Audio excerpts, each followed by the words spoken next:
wabarakatuh. Alhamdulillah, bismillah, alhamdulillah. Allahumma sholli ala rasulillah Muhammad ibn Abdillah. Asyhadu an la ilaha illallah wahdah la syarika lah wa asyhadu anna Muhammadan abduhu wa rasuluh la nabiyya ba'dah. Allahumma sholli ala sayyidina Muhammadan sholatan tuballighuna ila hajji baitikal haram wa ziyarata qabrin nabiyyika alaihi afdhalus sholati wassalam bilutfin wa afiyatin wa salamatin wa bulughil maram wa ala alihi wa sahbihi wa barik wa sallim. Ayyuhal hadirun ittaqullaha haqqa tuqatih wa la tamutunna illa wa antum muslimun. Puja dan puji syukur kehadirat Allah Subhanahu wa ta'ala. Allah Tuhan kita semua, Rabbul Alamin, Tuhan alam semesta, yang merajai segala apa yang Allah ciptakan. Lillahi ma fis samawati wa ma fil ardh. Milik Allah lah segala apa yang ada di bumi dan segala apa yang ada di langit. Bahkan kita pun adalah miliknya. Pergantian kita seiring waktu, kita akan bergantian untuk bertemu dengan Allah Subhanahu wa ta'ala. Allah adalah Tuhan kita, la ilaha illahu, yang tidak ada Tuhan kecuali Ia. Selain Ia adalah makhluk yang mana hanya kepadanya lah kita beribadah dan hanya kepadanya lah kita meminta pertolongan. Alhamdulillah, Allah masih memberikan kepada kita begitu banyak nikmat. Dari mulai Allah memberikan mata kepada kita, berikut dengan fungsinya melihat. Allah masih memberikan nikmat telinga kepada kita, begitu pun dengan fungsinya yaitu mendengar. Allah masih memberikan lisan kepada kita, begitu pun dengan fungsinya yaitu berbicara. Maka oleh karena sebab itu wajib kita selalu bersyukur kepadanya, minimal dengan mengucapkan alhamdulillahi rabbil alamin. Allah adalah Tuhan, selain Ia bukanlah Tuhan. Kalaupun ada orang yang meyakini bahwa gunung adalah Tuhan, maka sesungguhnya gunung bukanlah Tuhan, tapi ciptaan Tuhan. Dan alhamdulillah, kita hingga sampai saat ini masih beribadah kepadanya, masih meyakini, masih beriman kepadanya. Dan kita meminta kepada Allah, mudah-mudahan Allah memberikan ketetapan iman dan Islam kepada kita semua. Dan mudah-mudahan Allah senantiasa memberikan nikmat sehat badan, zahir dan batin kepada kita semua. Kalaupun ada saudara kita, orang tua kita, tetangga kita yang pada saat ini Allah berikan ujian penyakit, mudah-mudahan Allah berikan kesembuhan. Shalawat dan salam semoga selalu Allah limpah curahkan kepada junjungan alam, Nabi yang paling mulia, pemimpin para nabi, pemimpin para rasul. Dari jumlah nabi 124.000 nabi dan jumlah rasul 313 rasul, yang menjadi pemimpin para nabi, para rasul adalah nabi kita Nabi Muhammad sallallahu alaihi wasallam. Yang alhamdulillah kita tidak meminta kepada Allah. Allah telah memberikan takdir dan nasib kepada kita. Allah jadikan kita umatnya. Mudah-mudahan kelak di yaumil qiyamah nanti kita bukan cuma hanya diaku sebagai umatnya, tapi kita mendapatkan syafaatul uzma dari Nabi kita Nabi Muhammad sallallahu alaihi wasallam.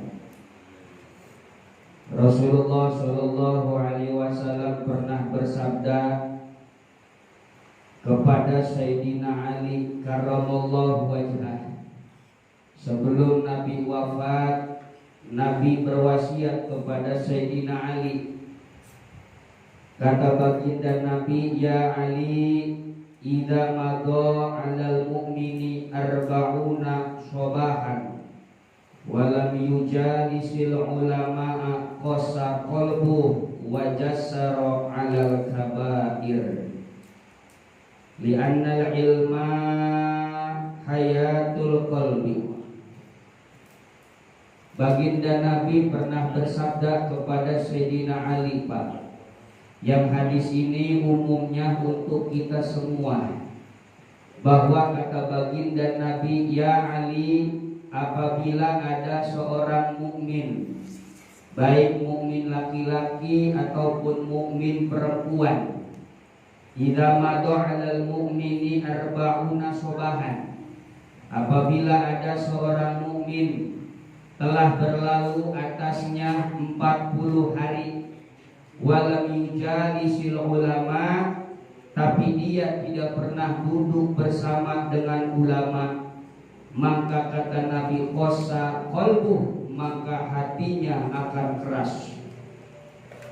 Di mana hati sudah keras, wajassara 'alal kabair, dan orang mukmin tersebut akan dengan sangat berani tanpa perhitungan akan melakukan dosa-dosa besar. Coba bayangkan, Pak, dari hadis ini Rasulullah menganjurkan kepada kita jangan sampai kita lewat 40 hari tidak kita sisihkan waktu duduk bersama dengan ulama. Karena jaminannya siapa orang yang selama 40 hari tidak duduk bersama dengan ulama. Nah, duduk di sini itu artinya apa? Artinya tolak ilmu, duduk ngaji bareng sama ulama. 40 hari prek, alias nggak pernah duduk dengan ulama ngaji. Maka kata Nabi, qasa qalbuh, maka hati orang tersebut akan keras. Di mana hati sudah keras, wajassara 'alal kabair, dan orang tersebut akan dengan berani akan melakukan dosa-dosa besar. Tuh. Maka bersyukur kita, ada pengajian mingguan, ada pengajian bulanan. Alhamdulillah, satu minggu putaran satu kali kita duduk bareng ngaji dengan guru-guru kita, dengan ulama-ulama kita. Maka itu akan menjadi obat daripada hati kita. Maka akan sebalikannya, kalau kita sering duduk dengan para ulama, duduk ngaji bareng dengan ulama, hati kita akan layin, akan lembut, latif, akan halus.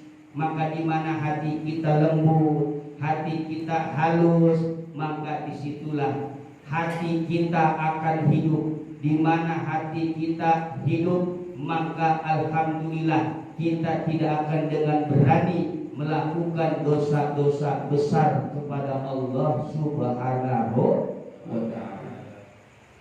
Kalau tidak percaya silakan buktikan, Pak. 40 hari total jangan ngaji. Jangan ngaji, jangan duduk bareng sama ulama. Rasakan bagaimana hati kita kerasnya.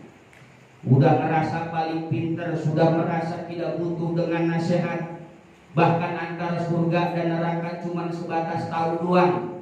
Adapun yakin, meresapi, menghayati jauh, sehingga ujung-ujungnya sama ibadah masa bodoh, sama sedekah bodoh amat. Kenapa? Karena hatinya itu sudah menjadi keras. Kalau hati sudah keras, wajah saro alal kabair, maka orang tersebut akan dengan berani melakukan dosa-dosa besar. Maka upayakan, sesibuk apapun kita dengan dunia kita, sesibuk apapun kita dengan anak istri kita, Allah sudah kasih tahu, la tulhikum amwalukum wa auladukum an zikrillah. Hei orang-orang yang beriman, jangan gara-gara ngurus harta, jangan gara-gara ngurus anak istri dan keluarga, engkau lupa dengan ibadah kepada Allah. Usaha ngurus anak, ngurus istri, nyari nafkah, kasabah halal, wajib. Tapi setiap kewajiban yang Allah berikan bukan berarti kita lakukan satu kewajiban, kita tinggalkan kewajiban yang lainnya. Tidak seperti itu. Anak istri amanah, tetap wajib kita didik. Istri kita didik, tak mampu kita mendidik istri, serahkan ke pengajian, serahkan kepada guru-guru kita. Ataupun kita bisa ngedidik istri, bisa ngedidik anak, cuma nggak ada waktu, maka serahkan kepada ulama-ulama kita, kepada tokoh-tokoh kita. Supaya apa? Supaya besok di hari kiamat, ketika anak istri kita menuntut tanggung jawab kita di hadapan Allah, maka amal kita menggiring anak istri kita ke pengajian, ke para guru, itu akan muncul di akhirat nanti. Maka kita tidak akan bisa dituntut oleh anak istri kita atas amanah yang Allah berikan kepada kita. Kenapa? Karena kita rumasa, bodoh, nggak bisa ngedidik, maka kita serahkan anak istri kita ke pengajian, kepada guru-guru kita. Nah, maka dari hadis ini adalah salah satu solusi obat. Kalau hati kita ingin lembut, kalau kita ingin tidak berani melakukan dosa besar, ingin selalu takut kepada Allah, perbanyak duduk dengan para ulama, perbanyak duduk di majlis-majlis ilmu. Karena kata Kanjeng Nabi, li'annal ilma hayatul qalbi, karena sesungguhnya ilmu itu adalah kehidupan hati. Tambah ilmu kita, hati kita semakin hidup, semakin berkembang, sabar semakin bertambah, sifat hasud semakin hilang, sifat sombong semakin hilang, sifat takabur semakin hilang. Kenapa? Karena setiap ilmu yang bertambah pada diri kita itu dengan sendirinya akan membenahi kehidupan kita. Makanya Sayyidina Umar pernah ditanya oleh salah satu sahabat, "Ya Umar, apa kehebatan ilmu?" Kata Sayyidina Umar, ilmu itu ada 3 tahapan. Apabila kita sudah mencapai tahapan pertama, maka kita akan muncul rasa sombong. Kalau kata orang baru belajar ilmu silat, baru sejurus 2 jurus, terus baik kesandung batu masang kuda-kuda. Kenapa? Karena baru tahapan tingkat pertama, sombong. Maka hati-hati. Di mana kita ilmu bertambah, maka muncullah rasa sombong. Hati-hati, jangan sampai muncul rasa sombong. Solusinya bagaimana biar tidak sombong? Terus ngaji, terus perbanyak ilmu, terus perbanyak ilmu, terus cari ilmu dimanapun adanya. Ketika sudah naik ke tahapan kedua, maka di situ kita akan merasa bahwa di atas langit masih ada langit, bahwa kita ini masih bodoh, masih ada orang yang lebih pintar daripada kita. Tuh tahapan ilmu kedua. Kalau sudah ke tahapan level tertinggi alias level ketiga, padahal ilmu kita sudah banyak, Nah, disitulah kita akan merasa bahwa kita adalah orang yang paling bodoh. Kita tidak apa-apanya, tidak ada apa-apanya dibanding orang yang lain. Sehingga muncullah ilmu padi. Semakin berisi, maka dia akan semakin menunduk. Pantas kata Kanjeng Nabi, li'annal ilma hayatul qalbi, karena sesungguhnya hati itu adalah kehidupan hati. Karena sesungguhnya ilmu itu adalah kehidupan hati. Ingin hati kita selalu hidup, maka perbanyaklah ilmu. Maka dari hadis baginda Nabi kepada Sayyidina Ali ini, jangan sampai 40 hari lamanya kita tidak pernah duduk bareng dengan ulama.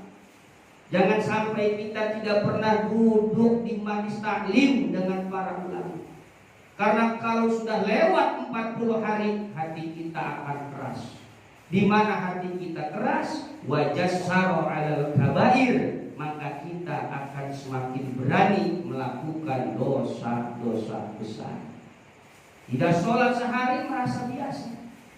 Makanya kalau kita perhatikan, ada tetangga kita atau masyarakat atau teman kita yang namanya sholat sudah merasa sudah bagaikan bukan kewajiban, yang ada dosa. Ini pasti nggak meleset, Pak. Ini salah satu akibatnya. Apa?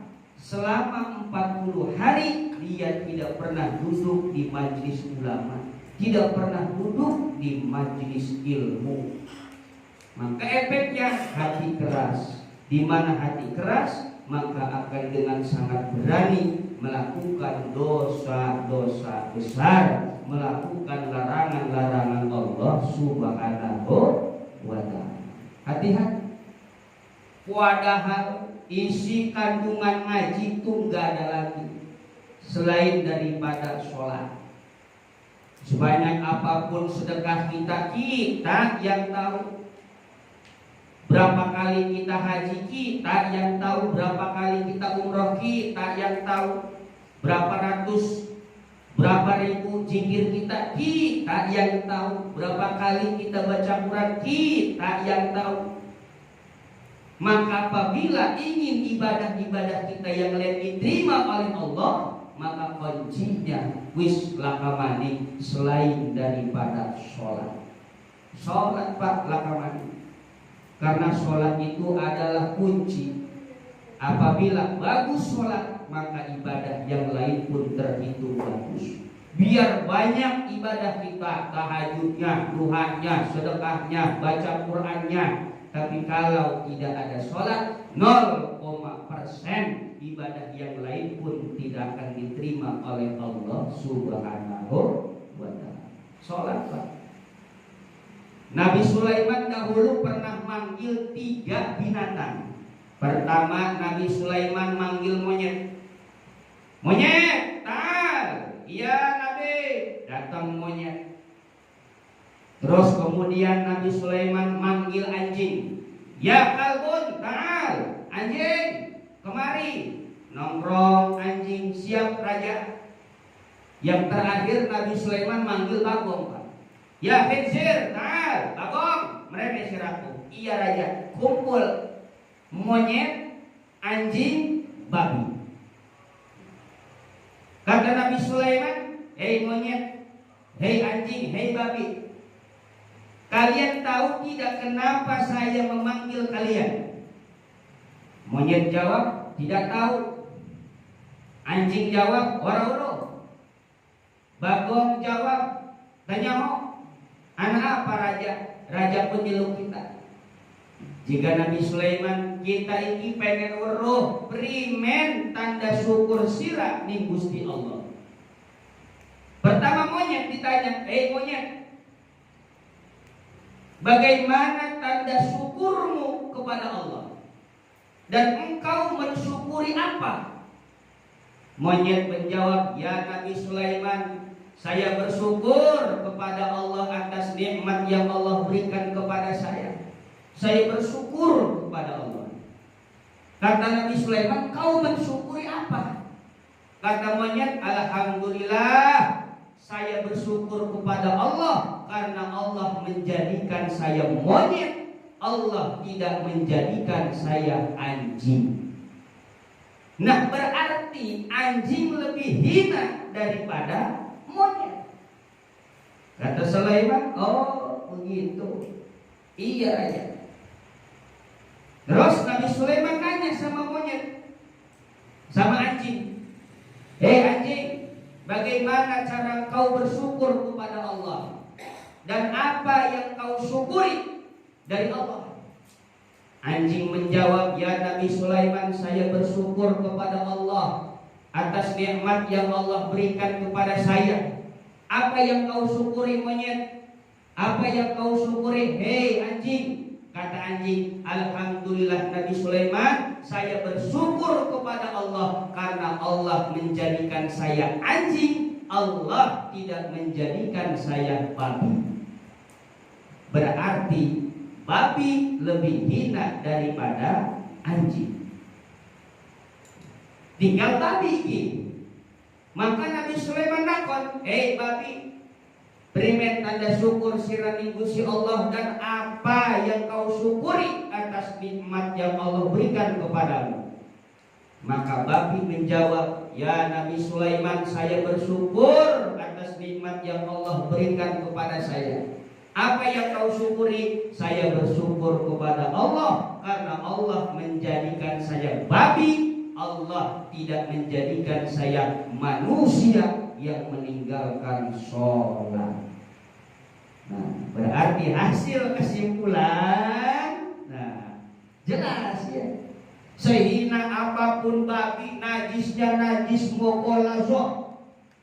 Ketika ada bencana wadah apapun terkena najis daripada babi, maka tidak akan suci kecuali dibanjur dengan 7 banjuran, ihdahunna binturab, yang salah satunya dicampur dengan debu yang suci. Tapi senajis-najisnya babong, sehina-hinanya babe, tetap lebih hina manusia yang Allah berikan akal sempurna. Allah sudah berikan jasad yang sempurna, tapi dia berani meninggalkan sholat. Berarti statusnya uang sing meninggalkan sholat itu lebih hina daripada babi. Tuh riwayat daripada Nabi Sulaiman alaihi salam.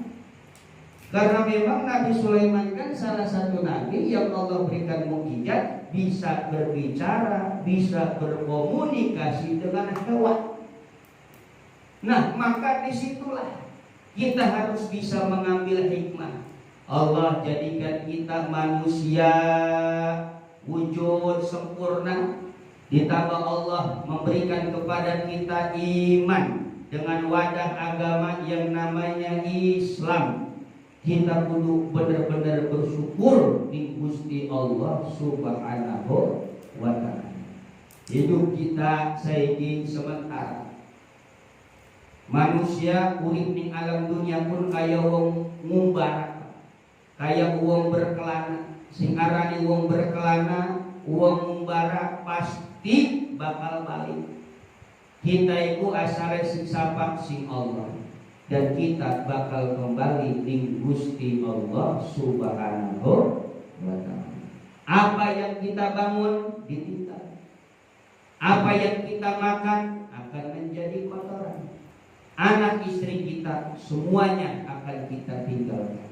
Yang akan kita bawa ke akhirat nanti hanyalah amal soleh, amal kita si bagus, salat kita, ngaji kita, sedekah kita, silaturahmi kita di bebaturan, saling nasihat bagusnya kita di bebaturan. Itulah si bakal kita gawa di alam akhirat. La yanfa'u malun wala banun. Di mana hari kiamat atau hari akhirat itu ningkana tidak akan bermanfaat harta, tidak akan berguna anak. Si berguna adalah amal kita. Sebanyak apapun anak kita tetap tidak akan bisa memberikan manfaat kepada kita kalau kita semuanya telah memasuki alam akhirat. Anak kita besok jalur tolong nih kita, bah, tolongin kita. Jika bah boro-boro nolongi sirah, kita bega masih dosa. Masih banyak dosa yang akan saya pertanggungjawabkan di hadapan Allah. Cucu kita, rabi kita, ngejaluk tolong di kita. Apa yang bisa kita lakukan? Tidak bisa apa-apa. Termasuk kita pun tidak bisa menyelamatkan diri kita sendiri, kecuali amal ibadah kita lah yang akan menyelamatkan kita di akhirat nanti. Maka bersyukur di mana kita masih dodok pengajian, masih gelap dodok pengajian. Ini adalah taufik, pertolongan dari Allah. Kalau hidayah mah Allah sudah berikan kepada kita. Hidayah mah kita wis duwe dibuktikan, kita imani Allah, kita imani kanjeng Nabi, kita imani para malaikat, imani para rasul, para nabi, iman ning takdir Allah, iman anane alam gaib. Kita wis oleh hidayah, tinggal taufik. Apa itu taufik? Taufik itu gelem ibadah.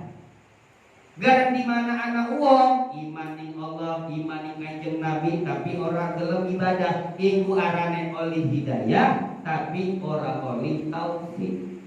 Pertolongan sing Gusti Allah. Tapi namun kita wis oleh hidayah sing Gusti Allah, gelem ning salat, gelem ning baca Quran, gelem ning ngaji, maka iku termasuk kita mendapatkan taufik dan hidayah dari Allah Subhanahu. Para hadirin jamaah rahimakumullah, melanjut kepada pengajian kita bahwa menghilangkan hadas kecil. Setelah hadas kecil ada yang namanya hadas besar. Hadas gede itu bisa disebabkan dengan berbagai macam keadaan. Bisa dengan karena sebab haid, bisa karena sebab nipas, bisa karena sebab keluar air mani, bisa karena sebab dukhulu hasyafah, memasukkan kemaluan kita ke kemaluan lawan jenis kita. Nah, apabila kita wong lanang ya, turu ngimpi, setelah ngimpi kemudian metu mani, maka kita duwe junub, maka kita memiliki hadas besar. Ataupun kita turu barang kororabi, maka kita memiliki hadas besar. Di mana kita memiliki hadas besar, maka haram salat, haram baca Al-Quran, haram menang di masjid. Kemudian kita haram tawaf, haram nyekel Al-Quran. Kenapa? Karena kita memiliki hadas besar. Nah, bagaimana cara menghilangkan hadas besar? Dua. Yang pertama, niat. Niat, Pak. Karena memang cara menghilangkan hadas besar ini berbeda dengan menghilangkan hadas kecil. Namun menghilangkan hadas kecil cukup dengan wudu. Tapi menghilangkan hadas besar ikut dengan mandi junub. Nah, ini akan kita kaji. Kewajiban-kewajiban yang harus kita lakukan di dalam mandi junub. Anak pira kewajiban di dalam adus junub cuma dua. Yang pertama adalah niat. Terus yang kedua isolul ma'i ala jami'i badanihi. Mendatangkan air ke seluruh organ tubuh kita. Sekabeh tubuh kita wajib basah setelah niat. Kapan niate? Awas. Namun wudu iku niate ketika tekane banyu ketika kita membasuh rai. Di mana banyu nempel ning rai maka niat dikono nawaitul wudu'a liraqil hadasil asghar lillahi ta'ala. Namun niat adus junub ketika banyu nempel di badan. ketika banyu nempel di badan. Bebas di rumah. Cuman namun kita mengikuti sunnah Kanjeng Nabi, di mana kita adus sunnah, adus mubah ataupun adus wajib, sunnah itu sikil limit. Jadi telapak kaki dulu banjur, terus manek ning betis banjur, manek ning pupu, manek ning weteng. Ketika sampai bahu, sunnah bahu kanan terlebih dahulu. Setelah bahu kanan, baru bahu kiri. Setelah bahu kiri, embene endas, embene kepala. Sunnahnya. Pada mulai malah sering endas ya bujubar. Orang apa emang ya? Cuman sunnahnya sikil dikit Pak. Kenapa? Karena lamun langsung endas badan kita ini panas. Di mana panas sedang endas kita akhir ribuan urat saraf. Namun kita langsung hajar si endas dingin, pasti ada beberapa urat saraf kita putus. Efeknya apa? Otak kita lemah, daya pikir kita lemah, daya hafal kita lemah. Contoh kecil, berangkat di masjid, kena segala jepit, balik, gak slow. Hati-hati kok. Ku akibat namun adus endas dingin. Jadi sunnah sikil ini Pak. Sikil hayo be. Nah boleh kok ketika niat adus junub iku ketika banyu nempel di sikil. Ketika banyu nempel di sikil, niat di jero ati. Nawaitul ghusla li rabbil hadasil akbar fardhon lillahi ta'ala. Niat kaula adus untuk menghilangkan hadas besar, wajib karena Allah. Barang ketika nempel banyu di tubuh kita. Begitu banyu nempel di badan, niat nih kono. Nawaitul ghusla li rabbil hadasil akbar fardhon lillahi ta'ala. Setelah itu terus banjur sekabe. Wajib seluruh anggota tubuh kita wajib terkena air mandi hadas besar. Dari mulai kulit, kemudian rambut, kepala, kelek, terus di selangkangan, jerok kuping, luar kuping, wajib kekenaan banyu. Wajib rata. Apabila wis rata, maka selesai cukup wis. Yakin dengan di rata sekali banyu wis nempel di badan kita, wis selesai. Berarti hilanglah hadas besar kita, hilanglah junub kita.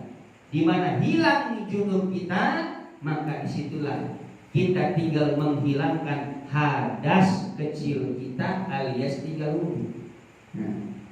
Nah bahkan ada hukum yang kita perluin Pak. Namun kita dua junub. Setelah kita dua junub terus adus junub. Selama kita adus junub tidak melakukan pembatalan wudhu. Contoh, kita orang yang kemaluan dengan telapak tangan orang ngentut, orang nguyuh selama mandi. Nah maka apabila kita ketika mandi junub tidak melakukan pembatalan wudhu, selesai kita daripada mandi junub, yang hilang double. Hadas besar kita hilang, hadas kecil pun hilang. Jadi sudah tidak harus wudhu. Orang mesti. Si penting selama kita harus junub tidak melakukan pembatalan wudhu. Jadi seorang wudhu mati. Kenapa? Di mana-mana hilang hadas besar, maka hadas kecil pun hilang. Si penting dengan catatan, selama kita melakukan mandi junub hadas besar, kita tidak melakukan pembatalan wudhu. Mantap sedurung adus junub sunah nguyuh dimin. Namun weteng mules kamah pengen ngising sunah ngising dimin. Supaya apa? Supaya di mana kita adus junub tidak melakukan pembatalan wudhu. Wipan anak sing arep gosok-gosok, ngosok-ngosok iku hukume sunah. Karena nempel banyu di tubuh kita iku bisa tidak dengan digosok-gosok. Sebo-sebo lagi, bujubar, silin pelakeakan, wakrot, kelek dibiak, wakrot, sunah Pak, ngosok-ngosok di mana kita adus junub agar supaya seluruh air nempel di tubuh. Iki dalku alias ngosok-ngosok hukumnya sunah. Jadi bisa kita di mana adus junub, setelah adus junub kita wis ora kudu mandi. Sing penting selama kita mandi junub tidak melakukan pembatalan. Dua Pak kewajiban adus mandi. Pertama niat, terus yang kedua isolul ma'i ala jami'i badanihi, meratakan seluruh air di seluruh tubuh kita, basah sekabeh tubuh kita, maka selesai, cukup 2 wudu. Breme namun kita orang dus junub, maka selama kita tidak mandi junub, maka kita selalu berjunub. Di mana kita selalu berjunub, salat haram salat kita, Pak. Jadi boro-boro kita oleh pahala, malas nganak dosa, baca Quran kita dosa, nyekel Quran kita dosa. Hati-hati, karena membaca ayat suci Al-Quran haram bagi uang sing sedang berjunub. Karena di mana kita lagi berjunub aja segala belajar ke Korea berbau haram. Kenapa? Karena ayat Al-Quran itu adalah ayat yang suci, maka tidak boleh dibaca oleh orang-orang yang sedang kotor. Ingat, 2 doang kewajiban adus junub. Pertama niat, terus yang kedua adalah meratakan seluruh air ke seluruh organ tubuh kita, rata basah seluruh organ tubuh kita terkena air adus junub kita. 2 doang.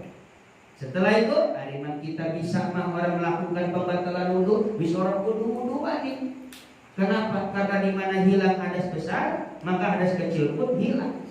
Cuma namun kita posisi melakukan pembatalan wudu di dalam mandi junub, maka kita tetap wudu mandi setelah adus junub. Jelas ya? Nah, jadi pembahasan kita pada malam hari ini cuma membahas kewajiban-kewajiban yang harus dilakukan ketika kita menghilangkan hadas besar atau hukum mandi menghilangkan hadas besar. 2, pertama niat. Ingat, niatnya bareng ketika banyu nempel di badan. Orang kudu sing dapal singgil bae sih, harap langsung sing pupuk kejubar, langsung niat. Banyu nempel di pupuk niat. Atau langsung sing weteng banyu nempel di weteng niat. Nawaitul husna lirabbil hadasil akbar lillahi ta'ala. Terus diratakan seluruh organ tubuh kita. Di mana rata banyu nempel di badan, maka hilanglah hadas besar kita. Mungkin pengajian kita pada malam hari ini hanya ini saja. Jadi kita sambil santai, mangga kita buka tanya jawab, silakan.